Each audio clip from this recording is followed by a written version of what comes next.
Think your old, cracked phone is just junk? Think again. Inside that pocket-sized device is a literal gold mine, and the world is racing to dig it out.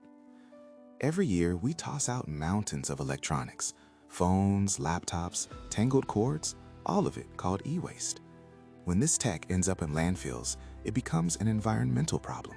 But when it enters an urban mine, it becomes a valuable resource waiting to be recovered. Zoom in on a single smartphone. It looks simple, but inside are dozens of powerful materials. Gold keeps connections fast and reliable. Silver moves electricity with incredible efficiency. Lithium stores energy in your battery. And palladium, used in tiny components, is rare and extremely valuable. In fact, ton for ton, old smartphones can contain far more gold than the rock pulled from traditional mines.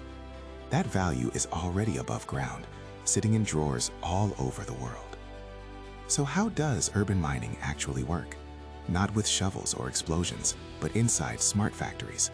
Old devices go in and machines take over. Shredders break everything down. Magnets pull out steel. Air jets separate plastics. What remains is processed and tightly controlled industrial systems that separate metals and recover them at high purity. It is clean, precise, and far less damaging than digging new holes in the earth.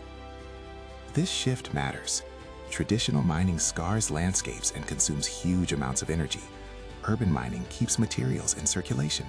Instead of a take, make, trash system, it supports a circular economy where resources are reused again and again. The best part is that this gold rush starts with you. Your old tech is a treasure chest. Do not throw it away. Take it to a certified e-waste recycler and help turn yesterday's devices into tomorrow's resources. For more sustainable tech in 2 minutes, subscribe to EcoLogic and join the conversation. Let's make sense of the logic behind the eco.